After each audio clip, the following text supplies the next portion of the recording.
કેમ છો વિદ્યાર્થી મિત્રો? મજામાં? આશા રાખું છું કે તમે બધા મજામાં હશો.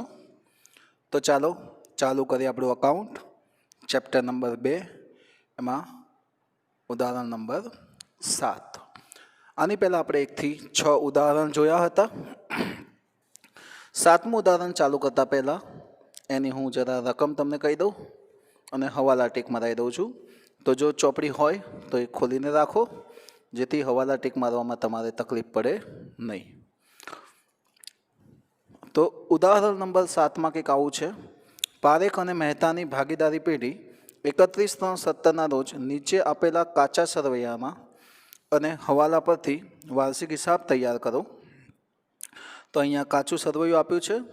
કાચા સરવૈયામાં જોઈએ તો છુપા હવાલા માટે જો ચેક કરો, ફર્નિચર અને ફિટિંગ્સ, ઓફિસ સાધનો, ટેન્ડર ડિપોઝિટ. આમાં કૌંસમાં વિગતો આપી છે, પણ આ છુપા હવાલા નથી, કારણ કે એને લગતા હવાલા અહીંયા હવાલાઓમાં આપેલા છે, એટલે એમાં ટીક વાગી જ જશે. તો જોઈએ હવાલા.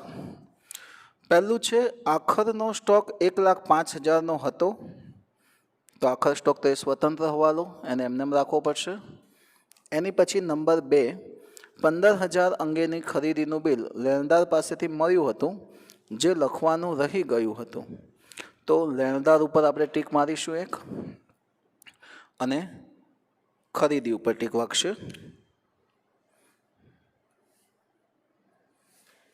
પછી છે વસૂલાત પાત્ર દાવા સંબંધી વીમા કંપની પાસેથી 2000માં પતાવટ થઈ ગઈ. તો વસૂલાત પાત્ર દાવા ઉપર ટીક મારીશું. 4, જાહેરાત ઉપલકમાંથી ચાલુ વર્ષના જાહેરાત ખર્ચ પેટે 50% રકમ માંડીવાળો. તો જાહેરાત ઉપલક ખાતું આપ્યું છે, એની પર ટીક મારીશું. પછી એવું છે કે ફર્નિચર અને ફિટિંગ્સ તથા ઓફિસ સાધનો પર 5% લેખે સીધી લીટીની પદ્ધતિએ ઘસારો ગણો. તો ફર્નિચર, ફિટિંગ્સ અને ઓફિસ સાધનો 1,000નું વીમા પ્રીમિયમ અગાઉથી ભરેલું છે, વીમા પ્રીમિયમ ઉપર ટીક વાગશે. 7, ટેન્ડર ડિપોઝિટ પર 12%ના દરે વ્યાજ મળવાનું બાકી છે. તો ટેન્ડર ડિપોઝિટ છે, એની ઉપર ટીક મારો. ગ્રાહક પાસેથી મળેલી 2,000ની લેણી હુંડી 30/3/2017ના રોજ નકરાઈ, જે અગાઉ બેંકમાં વટાવી હતી. હવે આ તમને મારે આખો હવાલો સમજાવવો પડશે, પણ અત્યારે ટેમ્પરરી દેવાદાર ઉપર અને રોકડ અને બેંક હશે, એની પર ટીક મારી દેજો. દેવાદાર પર 2% લેખે ગાલખાદ અનામતની જોગવાઈ. તો ગાલખાદ ઉપર અને દેવાદાર ઉપર ટીક મારીશું. ઓકે, તો આટલી વિગતો છે. આપણે દાખલો શરૂ કરીએ. દાખલો શરૂ કરીએ તો તમને ખબર પડશે કે આપણે કઈ રીતે ગણવો. ચાલો, તો દાખલાની આપણે શરૂઆત કરીએ છીએ. સૌથી પહેલાં આપ્યું છે શરૂઆતનો સ્ટોક. અહીંયા મેં વેપાર ખાતું, નફા નુકસાન ખાતું, નફા નુકસાન ફાળવણી ખાતું, ભાગીદારના મૂડી ખાતા અને પાકું સરવૈયું બનાવ્યું છે. જ્યારે ચોપડીની અંદર માત્ર ને માત્ર વેપાર ખાતું, નફા નુકસાન ખાતું અને પાકું સરવૈયું 3 જ આપ્યા છે. આ 2 ખાતા નથી આપ્યા. તો ગમે ત્યારે આપણે આ બંને ખાતા બનાવી દીધા હોય તો એમાં એન્ટ્રી કેવી રીતે કરવી એ આજે હું તમને સમજાવીશ. ચાલો, તો દાખલામાં છે શરૂઆતનો સ્ટોક. તો સૌથી પહેલાં આપ્યું છે શરૂઆતનો સ્ટોક. શરૂઆતનો સ્ટોક આપણે ક્યાં લખીએ છીએ? વેપાર ખાતાની ઉધાર બાજુ. તો વેપાર ખાતાની ઉધાર બાજુ લખીશું શરૂનો સ્ટોક અને ₹30,000. પછી આપ્યું છે ખરીદી. તો ખરીદી બી અહીંયા જ આવે છે, ખરીદી, અને એ છે ₹4,00,000. હવાલો છે તો અંદરના ખાનામાં લખીશું 4,00,000. પછી આપ્યું છે દેવાદાર. તો દેવાદાર ક્યાં લખે છે આપણે? પાકા સરવૈયામાં. મિલકત લેણા બાજુ. તો મિલકત લેણા બાજુ લખીશું દેવાદાર, અને એની રકમ છે કંઈક 1,50,000. નેક્સ્ટ, એની પછી આપણે જોઈએ તો રોકડ અને બેંક. તો એ બી અહીંયા જ લખીશું રોકડ અને બેંક. એની રકમ છે ₹12,000. પછી આપ્યું છે ભાડું અને કરવેરા. તો ભાડું કરવેરા ક્યાં આવે? નફા નુકસાનની ઉધાર બાજુ. ભાડું કરવેરા. હવાલો નથી તો આપણે 12 લખી નાખીશું. 3000. પછી છે વીમા પ્રીમિયમ, એ પણ અહીંયા જ આવશે. એમાં હવાલો છે તો આપણે અંદર લખીશું 9000. ચાલો, એની પછી આપ્યું છે પગાર, ત્યાં જ આવશે 42000. એમાં હવાલો નથી એટલે 12 લખી દઈશું. પછી આપ્યું છે આવક માલ ગાડા ભાડું, તો વેપાર ખાતાની ઉધાર બાજુ લખાય આવક માલ ગાડા ભાડું, અને એ રકમ છે 18000. પછી આપ્યું છે જાવક માલ ગાડા ભાડું, તો એ નફા નુકસાનમાં આવશે, એની રકમ છે કંઈક 21000. ચલો, વસૂલાત પાત્ર દાવા, તો વસૂલાત પાત્ર દાવા એ આપણે ખરેખર લખીશું તો બી એ કાઢવાનું આવશે, બરોબર છે. તો એક જાતનો શું કહેવાય છે અહીંયા, બોલો, કોઈને ખબર છે? વસૂલાત પાત્ર દાવા એટલે પેન્ડિંગ કેસ કહેવાય છે. પેન્ડિંગ કેસ માટે હું અત્યારે ટેમ્પરરી અહીંયા લખું છું પાકા સરવૈયામાં, વસૂલાત પાત્ર દાવા 5000. આ તમને ખબર પડે એટલા માટે, બાકી એ ઉડી જ જવાનું છે, એમાં કંઈ વધવાનું નથી. પછી જાહેરાત ઉપલક ખાતું, એ પણ અહીંયા જ આવે, જાહેરાત ઉપલક ખાતું 9000. એમાં બી હવાલો છે તો આપણે અંદર લખીશું. પછી આપ્યું છે ફર્નિચર અને ફિટિંગ્સ, એ પણ મિલકત કહેવાશે, મિલકત બાજુ. ફર્નિચર રૂપિયા 23000, 12ની રકમ લખવાની રહેશે. પછી આપ્યું છે ઓફિસ સાધનો, એ પણ અહીંયા જ આવશે,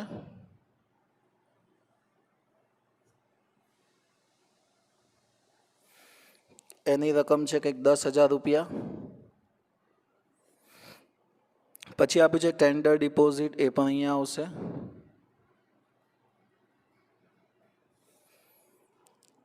એ કંઈક 6000 છે. પછી છે લેણી હુંડી, એ પણ પાકા સરવૈયામાં જ, રૂપિયા 6000. ગાલખાદ, તો એની માટે આપણે નફા નુકસાનમાં જે કોષ્ટક બનાવતા હતા એ બનાવીશું, ગાલખાદ, ગાલખાદ, ગાલખાદ અનામત, એક જગ્યા છોડીને ગાલખાદ અનામત. કાચું સરવૈયું, હવાલો, હવાલા, કાચું સરવૈયું. પહેલાં 3 પ્લસ કરીએ છીએ અને છેલ્લું શું થાય છે? માઇનસ. તો ચલો, અહીંયા ગાલખાદ આપી છે આપણને કાચા સરવૈયાની 4000. વીજળી ખર્ચ, એ પણ અહીંયા જ આવશે, એ રકમ છે 2000. તો આ હતી ઉધાર બાજુની વિગતો. આપણે આ ઉધાર બાજુની વિગતો જોઈ. હવે આપણે જોઈશું જમા બાજુની વિગતો. તો જમા બાજુમાં મૂડી આપી છે, તો મૂડી ખાતામાં લખીશું બાકી આગળ લાવ્યા. પારેખ અને મહેતાની 50,000 છે, 50,000, 50,000. પછી આપ્યું છે લેણદાર, તો લેણદાર પાકા સરવૈયામાં 50,000. એમાં હવાલો છે બાળકો, ભૂલથી બહાર લખી નાખ્યું છે, અંદર લખીશું. પછી આપ્યું છે વેચાણ 6 લાખ, વેચાણ કોઈ હવાલો નથી, બહાર લખી નાખીશું 6 લાખ. તો આ હતું કાચું સરવૈયું. હવે શીખીએ છીએ એના હવાલા. તો જોઈએ, હવાલામાં પહેલું કીધું છે કે આખર સ્ટોક 1,05,000નો હતો. તો આખર સ્ટોક આવે છે વેપાર ખાતાની જમા બાજુ, તો લખીશું જમા બાજુ આખર સ્ટોક 1,05,000. અહીંયા જે વસ્તુ જમા થઈ એ પાકા સરવૈયામાં ઉધાર બાજુ, અહીંયા હું ઉપર લખું છું આખર સ્ટોક 1,05,000. એની પછી છે 15,000નું ખરીદી અંગેનું બિલ લેણદાર પાસેથી મળ્યું જે લખવાનું રહી ગયું છે. એનો મતલબ એ કે ખરીદી લખવાની રહી ગઈ છે. કોઈ પણ વસ્તુ ખરીદી લખવાની રહી ગઈ હોય તો ખરીદીમાં શું થાય? પ્લસ ન નોંધેલ 15,000, 4,15,000. અહીંયા ઉધાર બાજુ પ્લસ એટલે કે ઉધાર કર્યું, અહીંયા ઉધાર થયું તો પાકા સરવૈયામાં જમા બાજુ જેટલી ખરીદી વધે એટલા લેણદાર વધે, જેટલું વેચાણ વધે એટલા દેવાદાર વધતા હોય છે. તો ખરીદીમાં પ્લસ તો લેણદારમાં બી પ્લસ થાય, ખરીદીમાં માઇનસ તો લેણદારમાં બી માઇનસ થશે. તો આમાં લખીશું પ્લસ ન નોંધેલ ₹15,000. એટલે આ 65,000 આપણે બહાર લખી નાખીશું, કારણ કે હવે એમાં કોઈ હવાલો રહેતો નથી. પછી જો સાંભળજો, વસૂલાત પાત્ર દાવા સંબંધી વીમા કંપની પાસેથી 2,000ની પતાવટ થઈ. એટલે આપણે એક કેસ કર્યો તો ₹5,000 લેવાના હતા. કોર્ટે એવો ચુકાદો આપ્યો કે આ 5,000માંથી ₹2,000 જ વીમા કંપની તમને આપશે. સમજી લો, તો વીમા કંપની 2,000 જ આપશે ને બાકીના કોઈ પૈસા તમને મળશે નહીં. તો જો વીમા કંપની પાસેથી 2,000 લેવાના થયા, તો લેવાના એટલે મિલકત લેણા બાજુ વીમા કંપની ખાતે ₹2,000. હવે 5માંથી 2,000 મળ્યા, ₹3,000નું શું થયું? નુકસાન. નુકસાન આવશે નફા નુકસાન ખાતાની ઉધાર બાજુ. લખીશું વસૂલાત પાત્ર દાવાનું નુકસાન. ઓકે, 3,000નું નુકસાન થયું. એટલે કે સમજી લો 2 અને 3,000. એવી રીતે 5,000નો કેસ પતી ગયો. તો અહીંયા લખી નાખશે ચુકાદો. 5,000 ચુકાદો આપી દીધો. એટલે રકમ કેટલી થઈ જશે? 0. એટલે અહીંયાથી માઇનસ કરો કે આ રકમ ન લખો તો પણ ચાલે, વાંધો આવે નહીં. ઓકે, હવે આગળ વધીએ. તો નંબર 4, જાહેરાત ઉપલકમાંથી ચાલુ વર્ષે જાહેરાત ખર્ચ પેટે 50% રકમ માંડીવાળો. તો આ રહ્યું ઉપલક ખાતું, એમાંથી 50% શું કરવા પડશે? માંડીવાળો. 50% એટલે 4,500. બાદ કરીશું તો 12 બી કેટલા આવશે? 4,500. હવે આ માંડીવાળા એટલે એક જાતનો ખર્ચ કહેવાય, બરાબર. આ ખર્ચ ક્યાં આવશે? નફા નુકસાનની ઉધાર બાજુ. તો અહીંયા લખીશું માંડીવાળેલ જાહેરાત ઉપલક ખાતું 4,500. હવે આના વિશે સમજૂતી આપું. આ જાહેરાત ઉપલક ખાતું એટલે શું છે? તો જાહેરાત ઉપલક ખાતું એક જાતનો એવો ખર્ચ છે કે જેનો ફાયદો આપણને 1 વર્ષ કરતાં વધારે વર્ષ માટે મળે છે, પણ એ રકમ આપણે એક સાથે અત્યારે પે કરીએ છીએ. અત્યારે પે કરી દીધી એટલે એક જાતનું લેણું કહેવાશે. એટલે લેણા બાજુ લખ્યું. અને પછી સમજી લો કે આપણે ₹1,00,000 ખર્ચ્યા હોય અને એનો બેનિફિટ આપણને 5 વર્ષ માટે મળે, તો 1,00,000 ભાગ્યા 5 કરીશું. એટલે દર વર્ષે ₹20,000નો ખર્ચો ગણાય. તો પહેલા વર્ષે 20,000 બાદ કરીએ, બીજા વર્ષે 20,000 બાદ કરીએ, 1,00,000 અહીંયા લખીએ, પહેલા વર્ષે 20,000 અહીંયાથી બાદ કરીએ, અને ખર્ચ ગણાશે એટલે નફા નુકસાનમાં ઉધાર લખીએ. બરાબર છે. એટલે વધશે 80,000. 80,000માંથી બીજા વર્ષે આપણે 20,000 બાદ કરીશું. બીજા વર્ષે આપણે ₹20,000 બાદ કરીએ, એ પાછું ખર્ચો લખાશે નફા નુકસાનમાં બીજા વર્ષે. એટલે 60,000 વધે. એવી રીતે 5 વર્ષ સુધી આ રકમ લખાશે અને 5 વર્ષના અંતે આ ખાતું પતી જશે. તો અહીંયા 2 વર્ષ માટેનું જ હતું એટલે 9,000 લખ્યા અને એમાંથી ₹4,500 આપણે શું કર્યા? બાદ કર્યા. ઓકે, તો હવે આગળ વધીએ. એની પછી ફર્નિચર અને ફિટિંગ્સ તથા ઓફિસ સાધનો પર 5% લેખે સીધી લીટીની પદ્ધતિએ ઘસારો ગણો. તો ચલો, ફર્નિચર ફિટિંગ્સમાં ઘસારો અને ઓફિસ સાધનમાં ઘસારો. બરાબર છે. ઘસારો બાદ કરીશું. 5% લેખે સીધી લીટીની પદ્ધતિ. તો સીધી લીટીની પદ્ધતિ હોય તો એની માટે એની પડતર કિંમત જોઈએ. તો રકમમાં જો, રકમમાં તમને પડતર કિંમત આપી હશે. કાચા સરયામાં જો રકમમાં પડતર કિંમત આપી હશે. રકમમાં પડતર કિંમત છે 30,000. દેખાયું ને ફર્નિચરમાં? તો 30,000ના 5% કરીશું, ₹1,500. અને ઓફિસ સાધનોમાં જો આપ્યું હશે 15,000, 15,000ના 5% કરીશું. 15,000ના 5% કરીએ તો આવશે 750.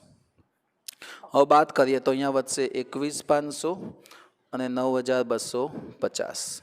ઓકે, આ ઘસારો અહીંયા ઉધાર બાજુમાંથી માઇનસ કર્યો એટલે જમા. તો બીજી એન્ટ્રી નફા નુકસાન ખાતાની ઉધાર બાજુ. હું અહીંયા લખું છું ઘસારો ફર્નિચર અને ઓફિસ સાધનો 1,500 અને 750. ટોટલ થશે ₹2,250. ચાલો આગળ વધીએ. 1,000 વીમા પ્રીમિયમ અગાઉથી ભરેલા છે, તો વીમા પ્રીમિયમમાંથી માઇનસ થશે અગાઉથી ચૂકવેલ 1000, 9માંથી 1 જાય તો કેટલા વધે? 8000. ઉધારમાંથી માઇનસ એટલે અહીંયા જમા થયું, ઉધારમાંથી માઇનસ એટલે અહીંયા જમા થયું, તો પાકા સરવૈયાની ઉધાર બાજુ લખીશું અગાઉથી ચૂકવેલ વીમો 1000 રૂપિયા. ઓકે, ચાલો આગળ વધીએ. ટેન્ડર ડિપોઝિટ પર 12% દરે વ્યાજ મળવાનું બાકી છે, તેમાં પ્લસ કરીએ, પ્લસ મળવાનું બાકી વ્યાજ. હવે જો તમે ટેન્ડર ડિપોઝિટ કાઢશો તો એમાં ખબર પડશે કે ટેન્ડર ડિપોઝિટ આપણને આપી છે, આપણને આપી છે 6000. તો આ 6000 ગુણ્યા 12%, પણ કૌંસમાં અહીંયા તારીખ બી આપી છે. જો કાચા સર્વેમાં તારીખ આપી છે 1/10, તો 10મા મહિનાથી ગણીએ તો 10, 11, 12, પહેલો, બીજો, ત્રીજો, કેટલા મહિના થશે? 6. તો ગુણ્યા 6/12, 6000 ગુણ્યા 12% ગુણ્યા 6/12 એટલે 360. આટલું વ્યાજ આપણને મળવાનું બાકી છે. અહીંયા પ્લસ કરીશું 6360. ઓકે, આટલું આપણને વ્યાજ મળે એટલે આવક નફા નુકસાન ખાતાની જમા બાજુ ટેન્ડર ડિપોઝિટનું મળવાનું બાકી વ્યાજ ₹360. ચાલો એની પછી ગ્રાહક પાસેથી મળેલી 2000ની લેણી હુંડી 30/3/17 રોજ નકરાઈ. હવે જો કઈ રીતનું છે, આમાં એક ગ્રાહક છે, સમજી લો આ એક ગ્રાહક છે, એને આપણે કહીએ છીએ દેવાદાર. એની પાસેથી પૈસા લેવાના બાકી છે ને, સમજી લો આવા આપણી પાસે 50,000ના કુલ દેવાદાર છે. એમાંથી એક દેવાદારે આપણને 2000 રૂપિયાની હુંડી આપી, તો આપણે આ દેવાદારમાંથી 2000 રૂપિયા બાદ કરી દઈએ છીએ અને 48,000 લખીએ છીએ, અહીંયા લખીએ છીએ હુંડી. અને જે હુંડી આપણી પાસે ઓલરેડી 15,000ની હતી એમાં આપણે ધારો કે 2000 રૂપિયા ઉમેરી દઈએ એટલે 17,000 થાય. આ હું તમને ખાલી ઉદાહરણ તરીકે સમજાવું છું. જો ફરીવાર, દેવાદારે આપણને હુંડી આપી એટલે દેવાદારમાંથી એ રકમ બાદ થાય અને હુંડીમાં એ રકમ પ્લસ થાય. પછી આગળ જોઈએ, જે આપણે બેંકમાં વટાવી, આપણે આ હુંડી બેંકમાં વટાવી, તો બેંકમાં ધારો કે આપણું બેલેન્સ હતું 10,000, તેમાં હુંડી આપણે વટાવી તો હુંડીના પૈસા આપણને બેંકમાં આવશે, એટલે બેંકમાં પૈસા વધ્યા અને અહીંયાથી હુંડી ગઈ એટલે પાછા હુંડીના 2000 આપણે શું કરી દઈશું? બાદ. આખી પ્રોસેસ આવી થઈ. દેવાદારમાંથી પહેલાં બાદ કર્યું, હુંડીમાં પ્લસ થયા, પછી એ બેંકમાં આપી એટલે હુંડીમાંથી માઇનસ થયા અને બેંકમાં પ્લસ થયા. આખી પ્રોસેસ થઈ ચૂકી છે. હવે અહીંયા હવાલામાં એવું કીધું છે કે સાંભળજો, ગ્રાહક પાસેથી મળેલી 2000ની હુંડી 30/3/2017 રોજ નકરાઈ, જે અગાઉ બેંકમાં વટાવી. નકરાઈ એટલે શું કરશે બેંકે? હવે જે એન્ટ્રી લખું છું એ એન્ટ્રીની અસર થશે. જોજો, હુંડી નકરાઈ છે, નકરાઈ એટલે બેંકને પૈસા મળ્યા નહીં એટલે બેંકે આપણા ખાતામાંથી 2000 રૂપિયા માઇનસ કરી દીધા, બરાબર છે. હવે આપણે આ પૈસા તો કોની પાસેથી લેવાના આવે? જે વ્યક્તિ આપી એની પાસેથી લેવાના આવે, એટલે દેવાદારમાં આપણે એટલા રૂપિયા શું કરી દેવા પડે? પ્લસ. એટલે આની ઇનડાયરેક્ટલી અસર કેવી થઈ? બેંકમાંથી એ રકમ માઇનસ થશે અને દેવાદારમાં એ રકમ શું કરવી પડશે? પ્લસ કરવી પડશે. તો ચાલો આની અસર આપીએ. હુંડી જે નકરાઈ છે એની 2000 રૂપિયા દેવાદારમાં પ્લસ અને રોકડમાંથી માઇનસ. પ્લસ ન કરાયેલ 2000 એટલે 1,52,000 અને માઇનસ ન કરાયેલ 2000 એટલે કેટલા વધશે? 10,000. ઓકે, અને છેલ્લો હવાલો, દેવાદાર પર 2% લેખે ગાલખાદ અનામતની જોગવાઈ. ચાલો તો હવે આના ઉપર ગાલખાદ અનામત ગણીશું 2%. 1,52,000 એના ગુણ્યા 2% કરીશું તો જવાબ આવશે 30/40 અને આ રકમ અહીંયાથી બાદ કરીએ તો આવશે 1,48,960.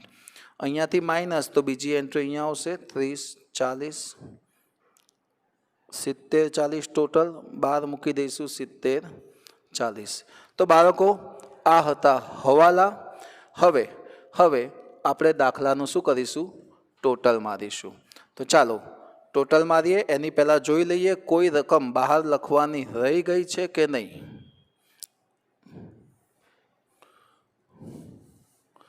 ચાલો, કોઈ રકમ આપણે બહાર લખવાની રહી ગઈ નથી, તો આપણે અહીંયા હવાલા પૂરા થયા. હવે દાખલાનું ટોટલ મારીશું. હવે આ દાખલામાં એક જે હવાલો છે 8મો આપણે જે સોલ્વ કર્યો કે ગ્રાહક પાસેથી મળેલ 2000ની લેણી, સોરી એ નથી, ત્રીજો વસૂલાત પાત્ર દાવા સંબંધી વીમા કંપની પાસેથી 2000માં પતાવટ થઈ. તો અહીંયા પતાવટ થઈ એવું જ ખાલી લખેલું છે, એટલે વીમા કંપની ખાતે અને રોકડમાંથી માઇનસ કર્યા છે. પણ ચોપડીની ભાષામાં એવું કીધું છે કે 2000 રૂપિયા આપણને મળી ચૂક્યા છે, એટલે વીમા કંપની અલગ ન લખતા અહીંયા ચોપડીમાં રોકડમાં 2000 રૂપિયા પ્લસ કરી દીધા છે, એટલે પ્લસ વીમા કંપની 2000 અહીંયા પ્લસ કર્યા છે. એ એડ કરીને અહીંયા 12000 રૂપિયા લખો તો બી ચાલે. જો અહીંયા 12000 લખો તો અહીંયાથી આ 2000 રૂપિયા કાઢી નાખવા, અને અહીંયા 2000 લખો તો નીચે 10000 રૂપિયા લખો તો બી ચાલે.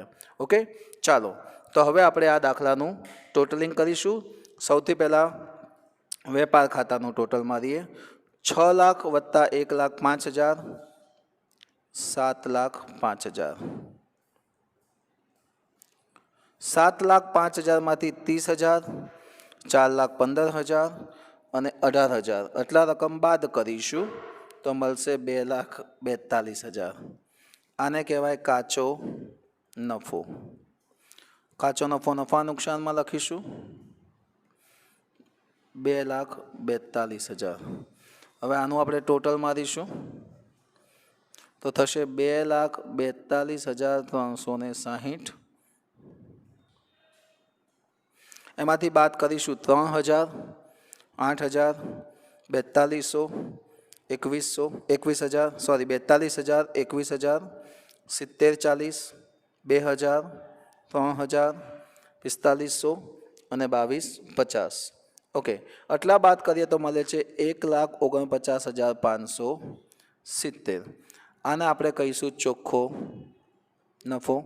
અહીંયા લઈ જઈશું ફાળવણી ખાતામાં ચોખ્ખો નફો 1,49,570.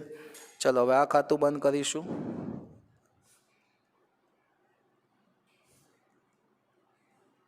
કોઈ રકમ નથી એટલે 1,49,570. આને કહીશું વહેંચણી પાત્ર નફો.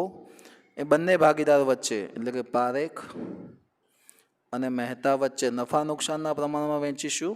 તો દાખલામાં ક્યાંય નફા નુકસાનનું પ્રમાણ આપ્યું નથી. નફા નુકસાનનું પ્રમાણ ન આપે તો સરખાઈ છે. 74,785 74,785 ભાગ્યા 2 કર્યું એટલે આવ્યું. ચલો હવે અહીંયા લખીએ વહેંચણી પાત્ર નફો. અહીંયા આવશે ને 74,785 74,785. એનું ટોટલ મારશું 1,24,785 1,24,785. બરાબર, કંઈ બાકી વધતી કંઈ બાદ થાય એમ નથી એટલે 1,24,785. ચલો સેમ આનું 1,24,785 1,24,785 1,24,785 બાકી આગળ લઈ ગયા.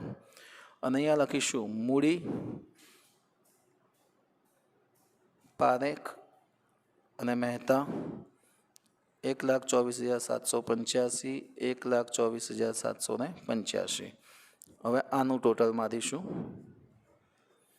તો પાકા સર્વે આનું ટોટલ 1,24,785 વત્તા 1,24,785 વત્તા 65,000 3,14,570 3,14,570 21,500 92,50 63,60 1,000 1,05,000 6,000 1,48,960 12,000 અને 4500. તો આ હતો આપણું આજનો દાખલો નંબર 7. નેક્સ્ટ લેક્ચરમાં જોઈશું નંબર 8. એ દાખલો ઘણો મોટો છે અને થોડો વિચિત્ર છે, બરાબર છે, એટલે એમાં ટાઈમિંગ થોડો વધારે જોઈશે. તો મળીએ નેક્સ્ટ લેક્ચરમાં. જય હિન્દ, જય ભારત.